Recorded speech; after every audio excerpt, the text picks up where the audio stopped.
Traffic, hirit na po tayo as of 7:17 in the morning. Silipin na natin ang lagay ng trapiko sa Rojas Boulevard. Yan po nakikita po ninyo sa aking likuran. Ayan ay papuntang Pasay na sa mga sandali pong ito. Makapal na po yung volume ng mga sasakyan. Pero tuloy-tuloy pa naman ang usad nito. Green and go pa rin ang sitwasyon. Sa EDSA Kamuning naman tayo. Ayan, lipat po tayo sa EDSA Kamuning.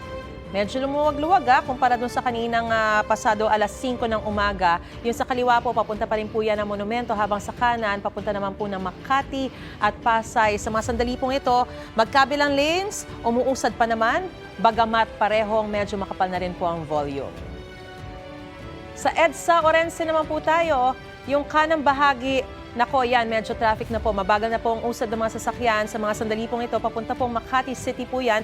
Habang yung sa kaliwang bahagi, or yung nasa kaliwang bahagi po ng papuntang Quezon City, yan po yung mabagal na ang usad. Habang itong sa kanan ay maluwag pa naman ang daloy sa mga sandaling ito. Ingat po tayo mga kapuso. Mga kapuso, ito naman po ang side tip mula sa MMDA. Para sa mga may plate number na nagtatapos sa 1 at 2, bawal po kayong bumiyahe sa coding hours ngayong araw. Exempted naman sa Expanded Number Coding Scheme ang mga pampublikong sasakyan o PUV. Kabilang dyan ang mga tricycle, Transport Network Vehicle Services o TNVS, mga motorsiklo at garbage trucks.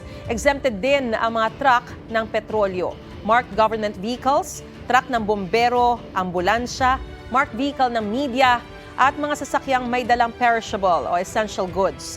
Ingat po tayo sa biyahe mga kapuso. Mga kapuso, para una ka sa mga balita, mag-subscribe sa GMA Integrated News sa YouTube. Sa mga kapuso abroad, subaybayan niyo po kami sa GMA Pinoy TV at sa www.gmanews.tv.